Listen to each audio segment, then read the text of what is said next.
Hey, how you doing? I'm Rick Hess, Director of Education Policy Studies, and glad to have you with us today for what I think promises to be a terrific conversation. What's next for K-12 school reform? In a recent essay for the New York Times, veteran education correspondent Dana Goldstein, who has also authored the terrific volume, The Teacher Wars.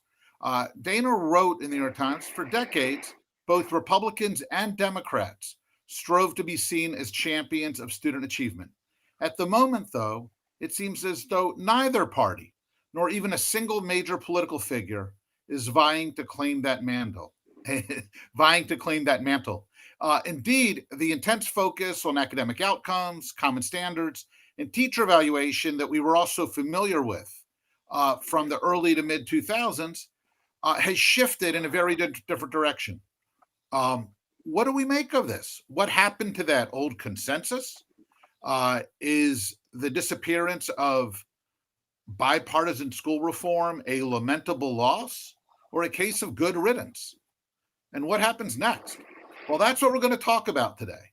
Um, Lucky to have Dana with us. As I've said, Dana has been a national education correspondent for New York Times for, gosh, close on 20 years now. She's a terrific writer and thinker.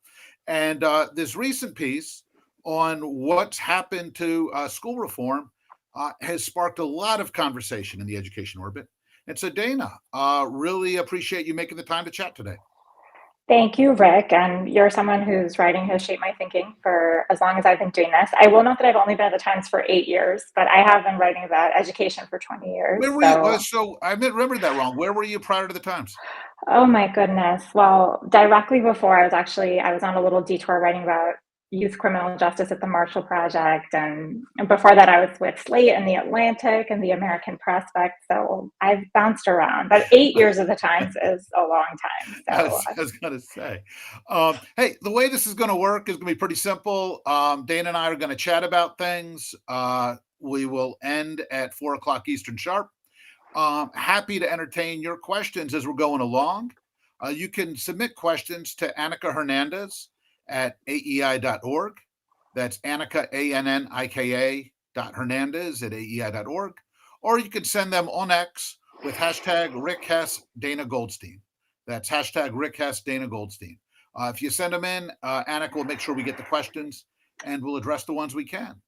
With that, Dana, let's go ahead and get started. I guess first question for folks who might not have had the chance to read your piece, how would you describe what you wrote about and what you see going on in terms of how the nation is thinking and talking about academic achievement today? sure. So we have a new weekend feature in the Times, which is an idea story that runs once a week. And I've been talking with the editor of that section, Max Strasser, about what can we do on K-12 education.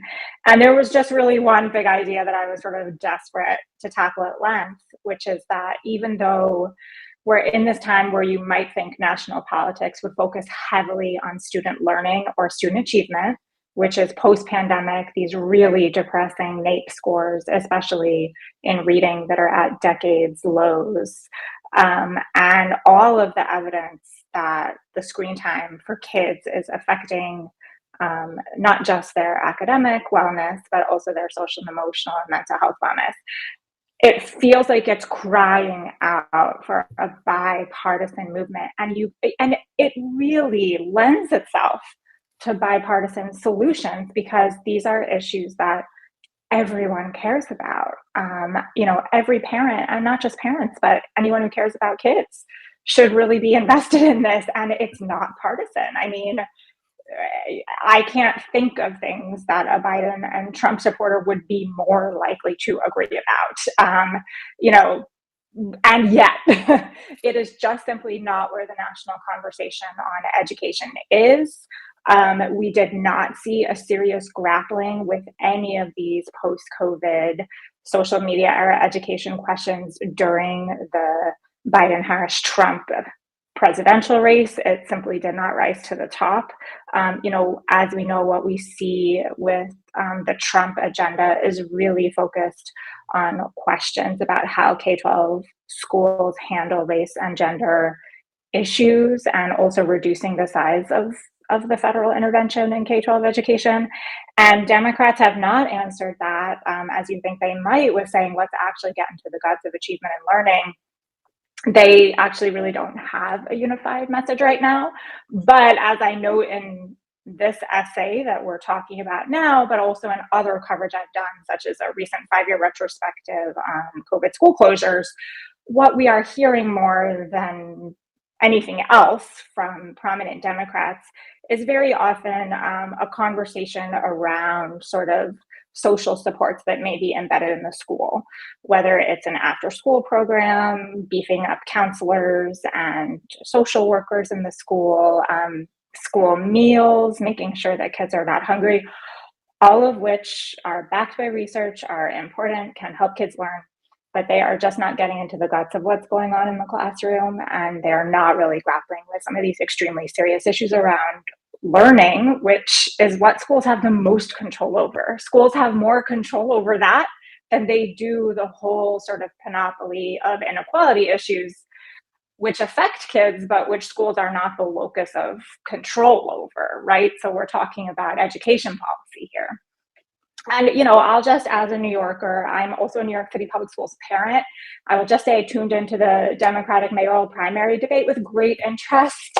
And, the section on schools was extremely disappointing. I mean, quite a bit of it was overtaken by some personal sparring between Andrew Cuomo and Zohran Mamdani, the leftist candidate, about who had said nice or mean things about Barack Obama 10, 15 years ago. But ultimately, it was really just another example of prominent Democrats really not getting into the guts of learning or achievement. They were talking about hunger and after school programs and the childcare that schools can provide to working parents. And those are important issues. But again, I wanted to talk about this 20-year history of this once incredibly intense focus on achievement. Why was that so disappointing? Why did it not yield the results we were looking for? And how do we move on from that without giving up on achievement and learning? And I proffer some ideas that are out there that could be promising for that. So let's get into that. Because anybody who's been doing this as long as you or I have remembers when it was hard to talk about anything but reading and math scores. Yeah. What happened? How did we get from there to here? Yeah, I know that you and I will probably, broadly agree on the history, although we may emphasize certain elements more or less. But I think basically that whole era of education reform had a lot of positive attributes in its caring about kids and about closing achievement gaps. It was very much focused on inequality in a bipartisan way, which was notable under George W. Bush, Barack Obama. But I think the emphasis on standardized testing was really the downfall of the bipartisan education reform of the early 2000s. I think by freighting so much of the accountability for schools and for teachers on what were ultimately often low quality state standardized tests, I think it corrupted what the texture of the school day was like for kids. It reduced time for history, for science. Sometimes it reduced time for the arts. These things were not popular with teachers. There was no sort of natural constituency among parents for a heavily standardized test-based education system, and it fell apart. I say in my essay in 2015, a remarkable 20% of New York State parents opted their children out of state standardized testing. Liberals were enraged by this.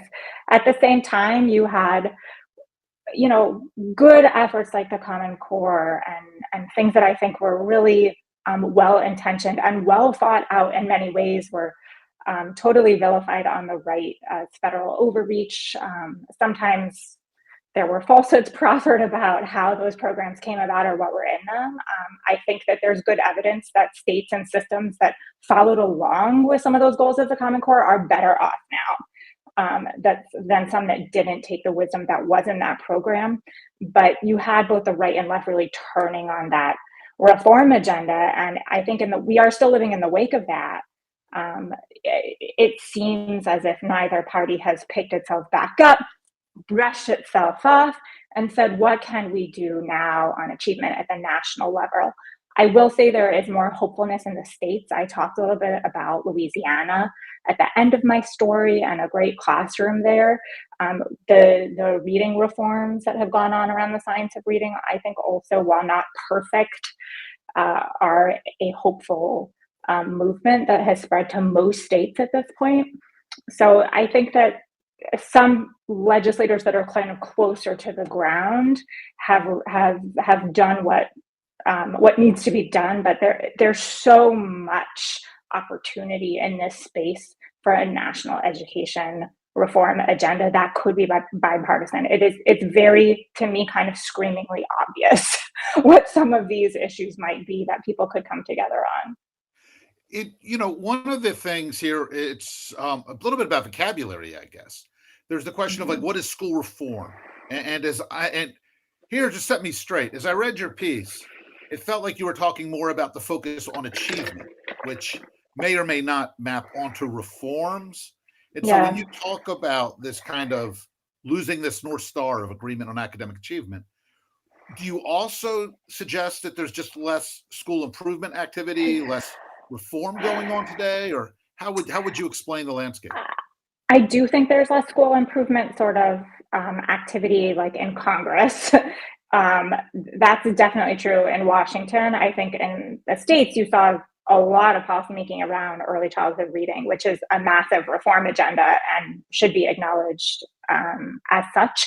The word reform is one I almost always stay away from in my writing. In fact, it raises big red flags in the standards and editing department of the New York Times.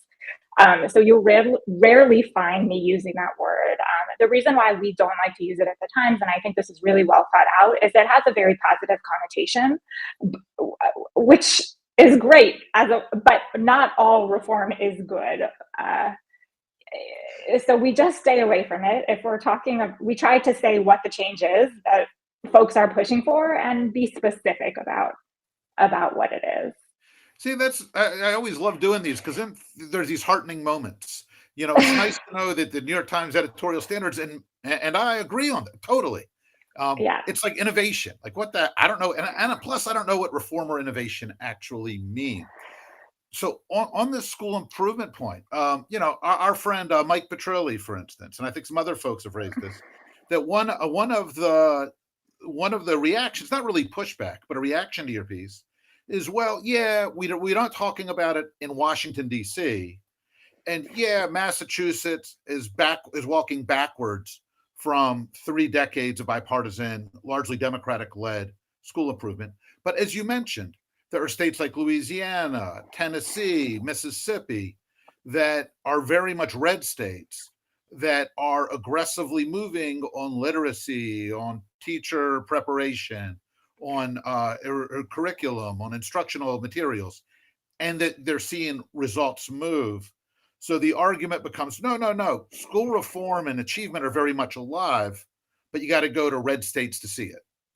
What do you make of that response? I do think that is a relevant point to make. I think the Republican Party has a positive story to tell out of Louisiana and Mississippi. And while governors and policymakers in those states are eager to talk about it, it rarely is elevated. That is notable in and of itself. I mean, you could imagine a Republican president building a reform agenda around what some of these red states have successfully done. That is similar to what George W. Bush brought to Washington in 2001. I mean, that is simply not what's happening, as we can see. So that is notable. I think Secretary McMahon mentioned Louisiana and Mississippi a couple times in various speeches, statements during her confirmation hearing, but you can't argue that this has been at the forefront of the Trump agenda to try to spread any success points nationally. It's just not what's driving the train of his interest in education. He has an extremely muscular view in this term of what he wants to do with K-12, which is sometimes not as visible to the general public as I wish it were, because what he's doing to higher education is even more aggressive than that. But I will note that he has a very muscular view of what should happen in K-12. What's really driving the train in the White House is the attempt to withdraw Title I funding from states and cities that have an approach on gender and DEI that this White House disagrees with. And much of this is caught up in the courts. And so we're in a holding pattern where the public has not yet seen what could potentially be the results of this push. But we do think it is very important, and we do anticipate some of this maybe even reaching the Supreme Court later this year. If the entire state of California were to lose its Title I funding because it recognizes transgender identities, we can imagine that this would be an extremely massive, have massive impact on children in California. So these are important. These are important stories to cover. But yes, they are. The Republican Party in Washington is not really, in a real way, amplifying or trying to replicate the successes from Louisiana and Mississippi, which everyone in education knows about and wants to learn. Many of us want to learn more about. And I know I've written a little bit about it. I have a colleague, Sarah Murbash, who's looking even more deeply at some of this now. So you can expect us at the time to do even more coverage of some of this. But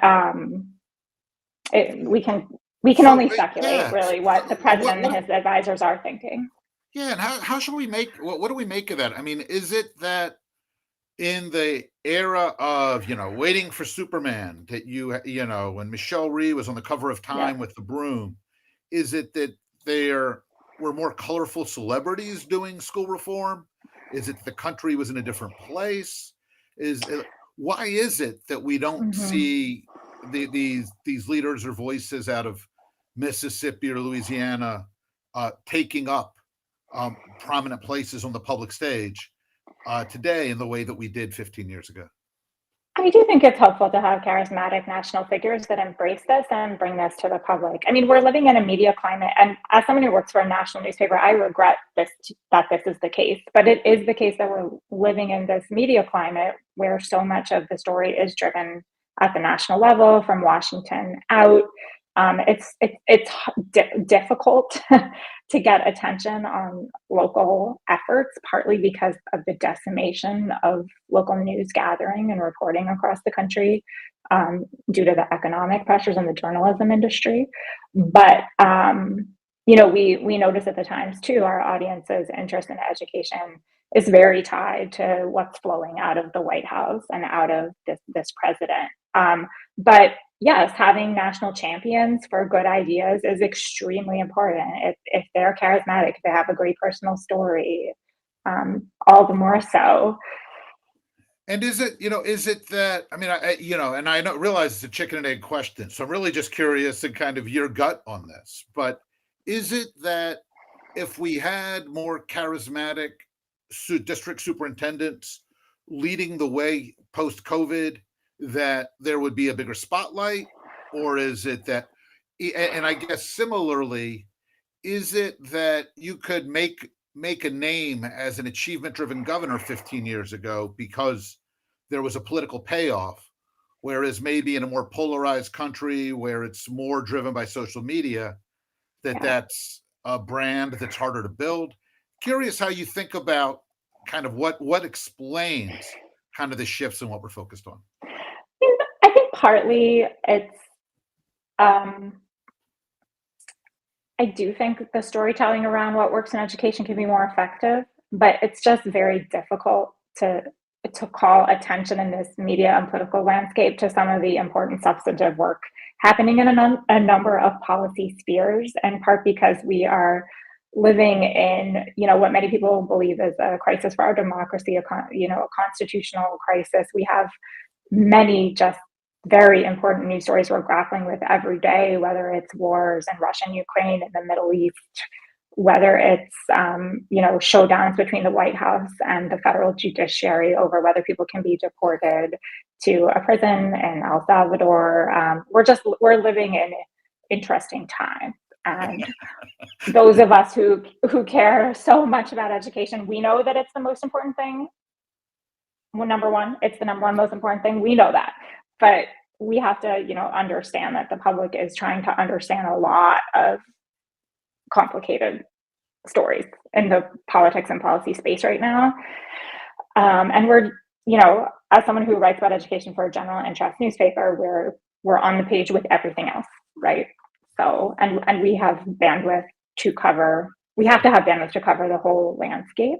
Yeah. So it's tough, but yes, but nobody has emerged to really persuasively and powerfully take this on. I mean, something like a big bipartisan bill in Congress would go a long way towards sparking a national conversation. And the president has put forth some ideas that I happen to know are popular with some Democrats. These are, some of them are related to some of the three ideas that I sort of come down in the second half of my essay to really say So these talk are a bit about powerful. those. What are those three? Yeah, so the three that I looked at were sort of a real national grappling with the effect that screen time is having on children's achievement and social, emotional, mental health. This is absolutely of huge, broad societal concern. I think we're now seeing very persuasive evidence that it has led to declines in children's ability to focus, particularly on texts and to be strong readers, particularly those children who are already weaker readers to begin with, or weaker students to begin with. And, J.D. Vance speaks as persuasively about this as Democratic Representative Jake Auchincloss from the liberal suburbs of Boston. And this is just crying out for a bipartisan solution. I mean, one of the sort of interesting things about the Trump coalition is while there were some very strong voices discussing the negative impact on social media and on children, like the vice president, you also had until yesterday, the big presence of Elon Musk in the administration. So I don't know, is his exit from Washington going to reopen space for the Trump coalition and for Republicans to talk about this? That could potentially be hopeful because there's a lot of partners waiting on the other side of the aisle who are extremely concerned about this issue, and the social sciences just simply building that it's impacting children's learning in a very serious way. Yes, and I just want to say, the screen time is ubiquitous in schools. It's not just the concern about what parents are allowing at home. So that's very important. Curriculum, we know that some states that have really embraced the science of reading have had good results. It's not just phonics, it's also the vocabulary and concept building that comes from more rigorous history, social studies, and science learning that also helps kids to be stronger readers. Why not a race to the top style federal funding incentive that would push this even further into districts? Reading first. Oh no, Rick. That's a blast from the George W. Bush past for those who are too young to remember that. But it didn't work as well as people had hoped back then. But we know more now, right? We know that doing all of your positive reading tutoring after school is not the best. We actually want to spend the money during the school day. That's very important. I will come back to this, but we need to do school improvement during the school day. Those are the hours that the kids are definitely there. So let's focus the money and the thinking too on what is happening 9 to 3, And then the third area that is very helpful to me, it is absolutely bipartisan. Randy Weingarten agrees with at least what President Trump says about this, is I will just use the old-fashioned term, which is vocational education. And I do not like any stigma attached to that term. And by the way, vocational just means workforce. It doesn't mean that it's carpentry or plumbing. It could be learning to be a journalist or anything else that is tangible in that way. But parents and teenagers who I interview constantly are absolutely begging for workforce relevant education to come into the high school and in a rigorous way.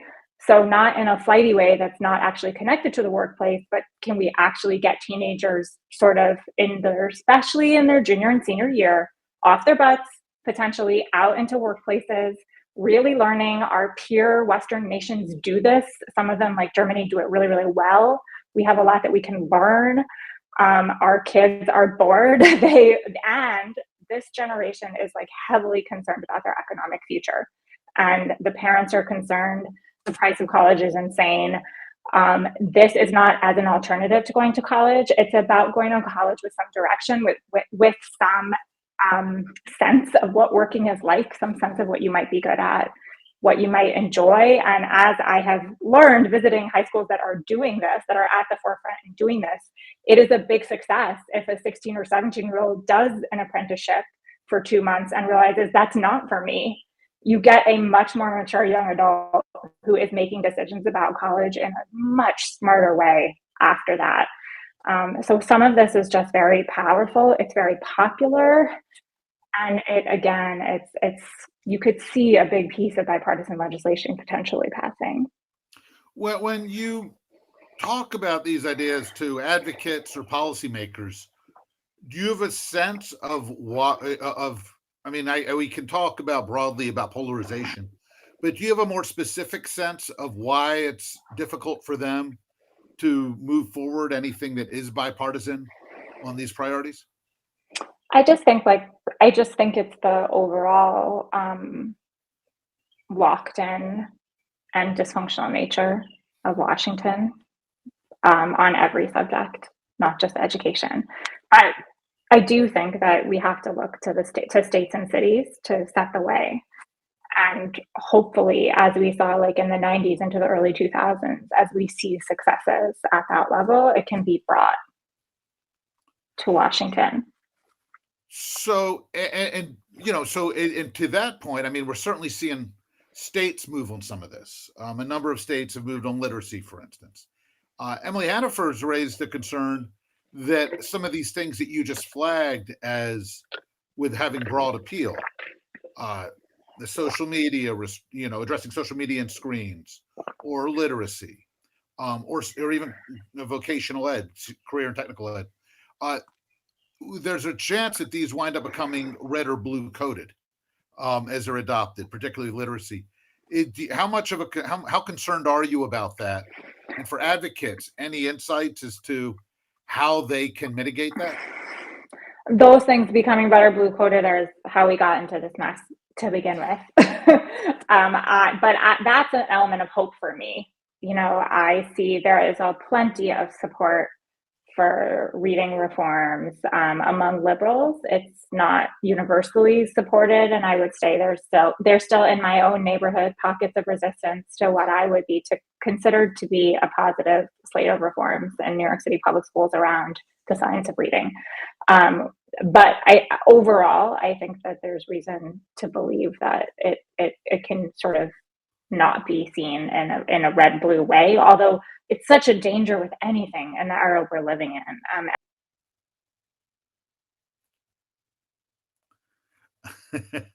I mean, I think with career and technical education, I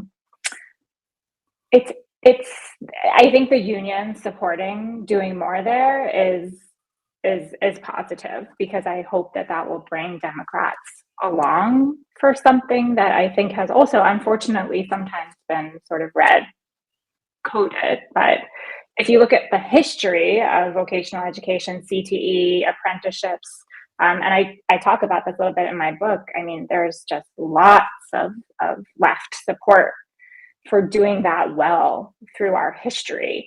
I think where the left has often validly pushed back is around any sense of tracking students into less rigorous or challenging curriculum, and I do think we need to be very wary of that. But there's potential there as well, I believe, for it to avoid red versus blue dynamics. But you just mentioned something which shockingly we've gone 30 minutes and we hadn't touched on yet, is the role of the unions here. I think for a lot of people, when they tell the story of, say, Bush-Obama reform, it feels that like unions and an achievement focus are often described as kind of the opposite ends of a seesaw. The real emphasis on achievement reflected the unions losing purchase within the Democratic coalition. And as the unions found their footing in the late Obama years and then under President Trump, it felt like that changed what you could focus on in the Democratic Party. I'm curious what you think of that kind of description. Do you think that sounds right? If so, what should observers make of the role the unions are playing in 2025? Mhm. I don't see. As a journalist who writes, who tries to write in a more analytical than sort of opinionated tone, I wouldn't write in one of my stories that the unions are oppositional to achievement. I think they've often been oppositional to accountability, uh, tough accountability policies around achievement data. They don't want teachers to generally be held accountable for student test scores or schools to be labeled failing. I think that you can't really broadly generalize about whether unions have embraced something like the science of reading. It really differs district to district, state to state. I do think, like, for example, the growth of the charter school sector, which the unions resisted, I think now with decades of data, I think we need to say that there are thousands of quality charter schools, and the growth of the public charter school sector created options for parents that otherwise didn't have good options in many places. I will point out that it's the sort of larger charter management groups and in the states that had some more accountability measures around the growth of the sector that achieved the most, I would say data driven success for kids. So, I think that sometimes the push and pull between the parties and between the constituencies, whether labor and free market folks, can be productive. But what would be good would be to talk about this stuff and to be working on it. I think obviously the Republicans have something they're very excited about now, which is the voucher ESA push. And we see the scholarship voucher proposal that is in the big, beautiful bill, the reconciliation package. And this is probably taking out more energy in the education policy space than anything else at the moment. We have the doubling of students using some form of private school voucher over the past 5 years, which is a massive social change that we're living through and a big focus of my reporting for the rest of this year. You can anticipate more stories from me on this. But again, it is a conversation that's really based around the idea of parent empowerment and less on the guts of what's happening in the classroom and the learning environment. See, I think that's such an interesting. Yeah, that's right. It's parental empowerment rather than kind of the ins and outs of classroom instruction, and which I would imagine it makes it hard when we get back to what's reform mean anyway, because there are certainly many in the choice community who would say all of that stuff about teacher evaluation and curriculum materials was deck chairs on the Titanic. That none of this functionally changed what's going on in schools. That far more significant is Texas's ESA bill. That's reform, and the other stuff's tinkering. And as you try to report that, as you try to talk to people, as you try to make sense of this, I'm curious about how do you get your hands around that kind of clash of worldviews? So one of the fortunate, lucky things about my job is I visit schools constantly. I have visited a lot of schools in Texas. You do not see a state whose schools have changed more because of the bipartisan education reform of the early 2000s. I mean, I will tell you, I've been to a public elementary school in the Dallas exurbs that was at threat of getting a D or F in the state accountability system. This was several years ago. And it's like they had charts on the wall. Every child's test score was being tracked. You walk into the classroom, they are drilling on the standardized test questions. They are just, that's the lesson for the day. If you are there in, say, February or March, this has absolutely impacted schools. Like, put some of that energy into a high quality reading program that includes phonics, vocabulary building, great history, which also will create good citizens, see where we are. Choice, parental empowerment, the ability to opt out of public education. You may really believe in that, and it is growing nationally as a political force, but it's something almost different. I don't agree that those school reforms and school improvement efforts that were tried over the past 2 decades were rearranging desk chairs. I see massive change flowing from these policies everywhere I go. And one of the things you just put a fine point on with that example of that school that you mentioned, for instance, but more broadly, is the relationship between achievement and accountability. You just touched on this when talking about the unions. I mean, looking from what you know now, is it possible to focus on academic achievement as a North Star without also signing up for the kind of accountability that we saw with teacher evaluation and No Child Left Behind? Is this a combo package, or is it possible to get back to focusing on achievement and academic excellence without necessarily embracing that? Well, I kind of think that we have to focus on achievement regardless of whether we're going to have tough accountability. Partly because we tried a lot of tough accountability under President George W. Bush and President Barack Obama, and it didn't lead to that much change. It turns out there's not a lot of capacity or desire in schools to lay off huge swaths of the teaching force annually. I mean, it would certainly not work in this economy. There's not enough people that want to do the job to replace with. This is these numbers are a big thing. I'm always coming back to in my book, The Teacher Wars. But the idea that you would just get rid of the top 10% of performers every year, I mean, you're just constantly having to find new people, train them. It's wild. I mean, we need to be in an improvement stance for the workforce, but we have to be able to focus on the curriculum, on achievement, on the texture and feeling of the child moving through the school day, screens versus text. Is there a history or social studies block daily, or are you in 2 hours of drilling on the reading multiple choice score test questions? This is a fundamental question that needs to be answered regardless of whether there's a tough accountability at the end of the school year for teachers based on test scores. I mean, you may believe in that or not. I'm not here to take a strong stance on that, but you have got to get into the guts of the achievement question as an educator, in my view, or a policymaker on education separately.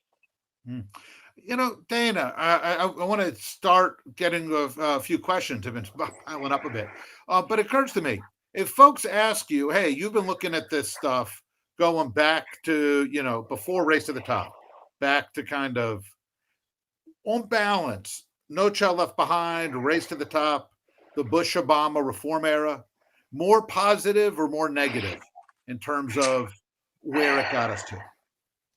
I think like many people who care about schools, I think the data that we got from No Child Left Behind, our ability to understand the contours of achievement gaps, to understand and compare achievement across the country by demographics is extremely important to understand our school system. That is something that a lot of researchers have impressed upon me over the years. A lot of people who care about learning and accountability believe that's very positive. So I would say that. I mean, I think Race to the Top, I think some of it was disappointing in terms of its outcome on learning, but it was an attempt, and I applaud the learning that comes from trying and the commitment to caring about what's going on in schools and to start a national conversation about it. And I just want to come back again to the fact that coming out of the disaster of COVID, a time when for 18 months, many children were not even offered in-person learning in this country, the evidence that was a mistake which I talk about in my article with Sarah Murbash on the 5-year anniversary of the pandemic, the decades low in reading scores. I just want to come back to all of this to say the moment cries out for a similarly ambitious national conversation around education policy. Well, and and that's so. First question, actually, I don't. How much do you think the where we are right now in education politics is a function of the pandemic?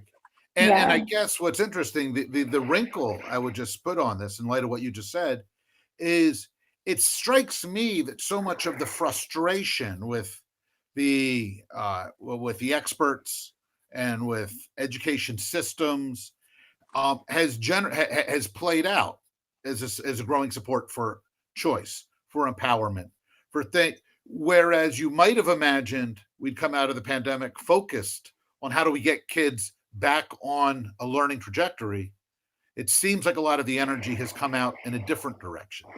I'm curious what you've seen.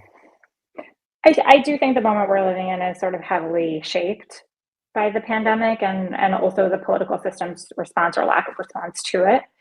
The big idea coming out of the Biden administration, if there was one, was potentially around high dosage tutoring. It is backed by research. Because of what's going on in the labor market, it was very difficult to implement.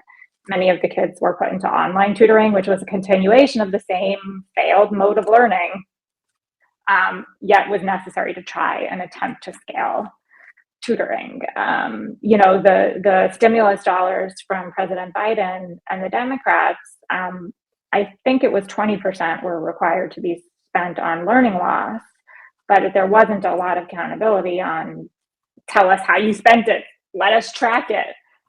So some of that was probably a missed opportunity. And then, yes, like this coincided with a coordinated right-wing effort from Chris Rufo and other conservatives in the culture war space to sort of call attention to liberal ideas in the curriculum that parents may be uncomfortable with. And the combination of all of this has empowered the private school choice movement. I see a question here that we are so divided about the lessons of history and suspicious of each side might be teaching history with a partisan agenda. And I see another question about whether I think it's legitimate to bring up the liberal ideas that have suffused the curriculum. I've written about the liberal ideas that have suffused the curriculum. I have heavily covered the push around required ethnic studies in California, for example. And it is a heavily ideological discipline. Ethnic studies is not just let's do better Black history and better Latino history, which is what many people think ethnic studies is. It's actually a very different discipline than the discipline of history. And it, centers ideas around colonialism and around, structural racism, white privilege. These ideas have become extremely controversial politically and in places that have pushed on this. Yes, there's a lot of leftist ideology embedded in some curriculum materials. I think we can acknowledge that is the reality, but we can also say that reorienting all of national education politics around that issue or around transgender identities, for example, I will be very skeptical if it ends up touching the core issues of learning and achievement for kids. Yeah, so here's another question. Questioner points out test scores for the top third or so of the distribution are not obviously falling. How can falling achievement be made salient as a political issue when it doesn't affect the most engaged voters and citizens? I disagree that it doesn't affect the most engaged voters and citizens. I mean, in my own upper middle class milieu, you have tons of parents digging deep in their pockets for things like dyslexia tutors, and so their kid may score well on the test at the end of the year, but has the school fulfilled their responsibility, or does there need to be change? These are really important issues that I think more and more parents are waking up to. It's the same around screen time. I often hear in my own neighborhood, my own public school community, I've tried hard to limit my child's screen time at home, only to learn that at school they have spent hours on devices today. What's up with that? Again, child may score great on the standardized test at the end of the year, but is the high school experience rich, enriching to an age group of person that in prior centuries would have been considered a working adult?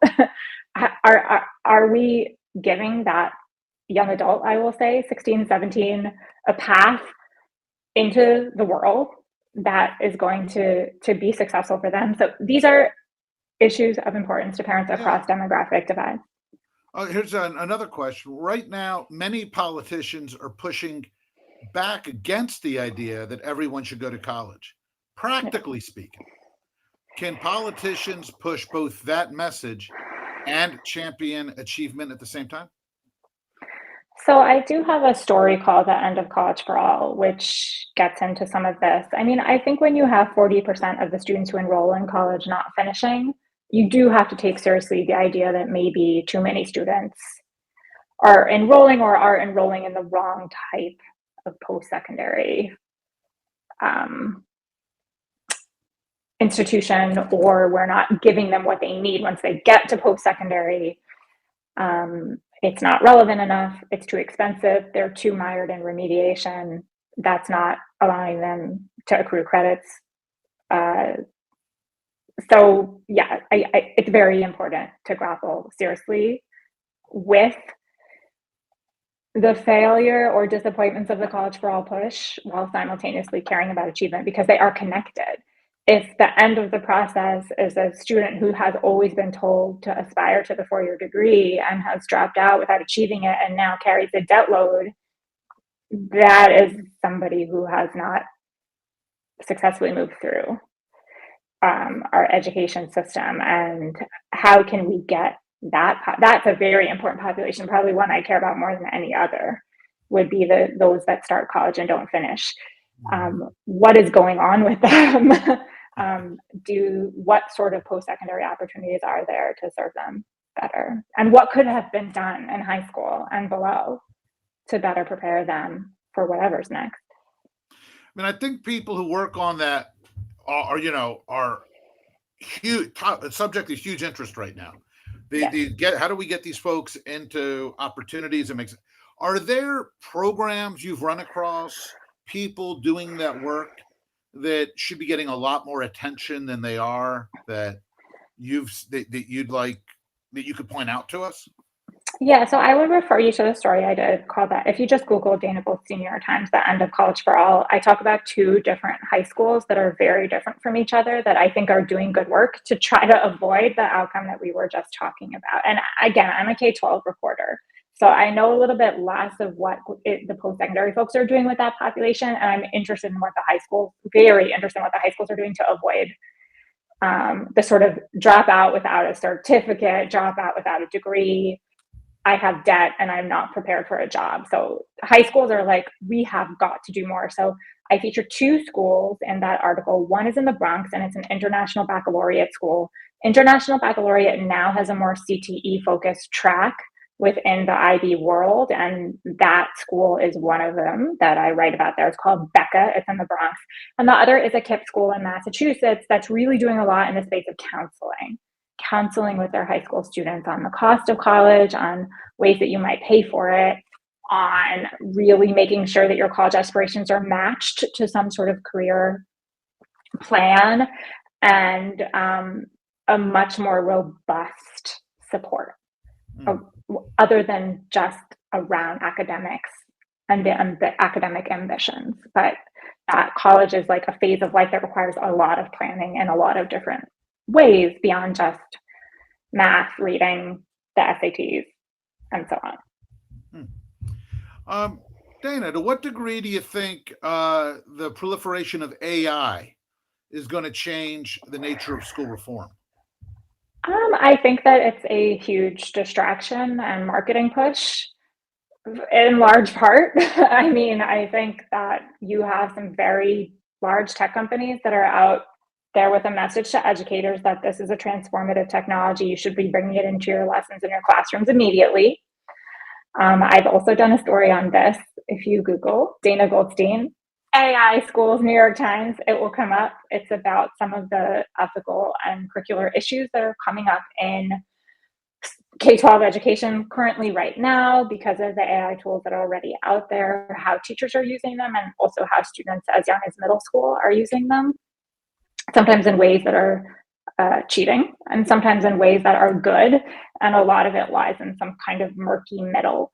But I use AI myself, and I'm super excited to keep learning what it can do. And I think we need to absolutely be teaching AI literacy to children, which is how we use it, what it is, what it isn't. I'm totally not an anti-tech person, but the fundamentally education is a relationship between human people, and we shouldn't get too distracted by this, in my view. Dana, I mean, what's the likelihood that this winds up becoming a wedge in the school and conversations about school improvement between those who are, who insist that, look, AI is where we're headed, that we need to rethink, we need to reimagine Yeah. schooling in terms of a new intellectual landscape, in terms of skills, versus those who say, whoa, we need to make sure we give kids a grounding in human dynamics. We got to do much better on that. We've got to make sure kids learn, master history and computation so that they know whether or not they're using reliable AI. I mean, I could imagine these two communities 3 years from now being going down very different highways. And curious your take. Well, I would love to hear what you think. I don't want to prognosticate around it because it feels like it's such a fast moving space. I do think that whether people embrace it or resist it will be a divide, not just in education, but in pretty much every aspect of our lives in the coming years. But I also am open. I'm open to the argument that I'm very open to the argument that it might not be as completely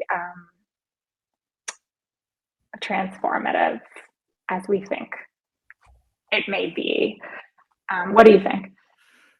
I mean, you're right. If you had to bet, I mean, education has managed to take every transformative technology and make a big nothing burger out of it. So that, on the one hand, whether it's desktops or Chromebooks or device or laptop or all of it. On the other hand, right. I mean, you look at some of what this stuff can do, and you read something like, if you've seen this new AI 2027 report, and you start talking about exponential growth and learning of the LLMs, and I find myself just where you are. I'm like, not sure where to go. Yeah, Another I'll question. So just what say is briefly on AI, like when I first played with it a year and a half ago, 2 years ago, whenever, I was like, I had something in mind that I wanted it to help me with as a reporter, and it couldn't, which was to go into like thousands and tens of thousands of pages of documents and get data for me, basically. And it wasn't able to do it at that time. And more recently, it can. For example, I can set Gemini to look through board docs, which is a website that is a repository of school board documents across the country. Of course, we have 13,000 school districts, and I'm interested in contracts with, say, a certain company, and it can, can surface them. So I can see how many school districts is a certain contractor working in. Wow, well, that's actually hugely powerful for me as a reporter. I was elated and started checking it to see if it was right. And it mostly was. I mean, you have to take that step. We have very clear guidelines at the New York Times. So I'm double checking everything it shows me out of these documents. But so I'm totally not a denier of how powerful, the technology is. But I want kids to learn to do what I just did.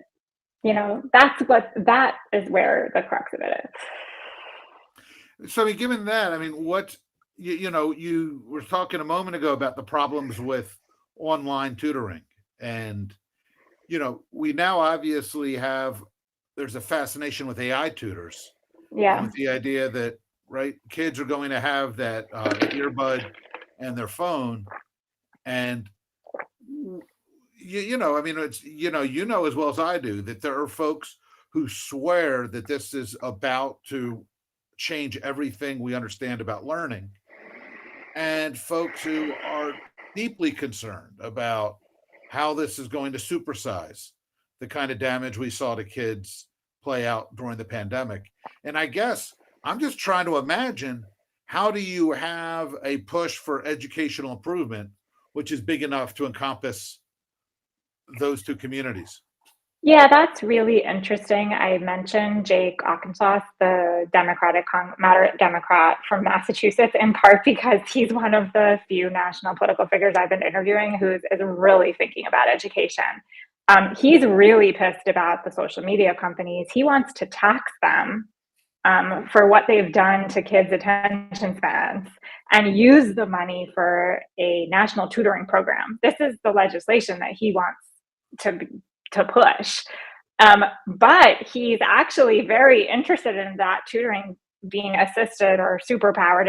In his view, there might be an AI component. He's talked about this in an interview with me. He talked about an interview with my colleague Ezra Klein, which is a podcast you can listen to, which I recommend. So I do think that this is a fault line, I think, that may emerge. I mean, I think you might have other Democrats, especially, who are like, wait, hold on, like tutoring, like coming out of COVID, it's done by AI. What? And parents too. But I think other people will say, just as what happened with regular virtual tutoring, which is done by a person via a screen, it's done on live video, like what we're doing right now. It's better than nothing. My colleague Natasha Richardson has visited a classroom that was using Conmigo, which is the Khan Academy AI tool, and I recommend that story if you Google Natasha Singer, New York Times, Conmigo, it will come up, and you can read about Conmigo. Yeah, and I mean, I'm just, excited for the first story where we have a seventh grader falling in love with their AI tutor. And Well, we have we have some of that already with the character AI. That it's that we're there. We're totally there. Dana, I want to give you the last word here. Broadly speaking, as you look at the way the press is covering kind of, education, what do you think are the high points and how it's helping people understand these tensions we've just talked through, and kind of the need to us focus on whether kids are learning, and where would you say the press could be doing better?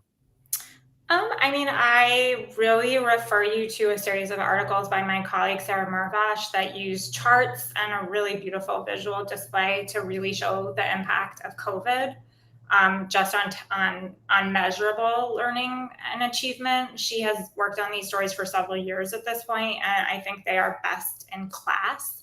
So very proud of that. And then Sarah and I together did more of a political accountability story recently on the 5-year anniversary of COVID, which really looked at why didn't we come out of this with a consensus that these closures were very harmful academically and social emotionally, and a resolve to maybe not let this happen again.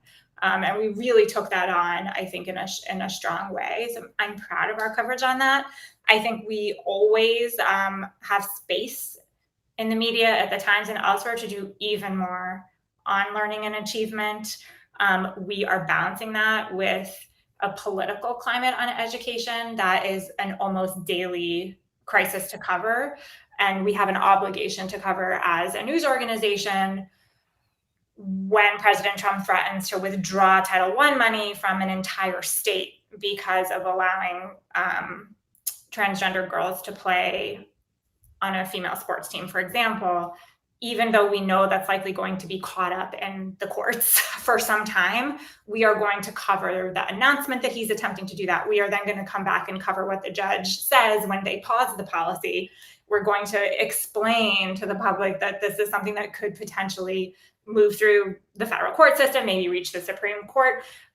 Doing that type of coverage is a big part of a week for me and my colleagues, and it's just a constant balancing act. We have on the national desk of the New York Times, we have 2 reporters that primarily focus on K-12. We have 1 reporter on our metro desk who primarily focuses on K-12 in New York. So we are a small group working in a general news environment, and we want to do the most that we can. Dana, good to talk with you. Always good to see you. You too, Rick. Folks, delighted to have had Dana Goldstein from the New York Times with us today. Wishing all of you a good afternoon and a terrific weekend. Thanks for stopping by, and we'll see you soon. Okay, thanks.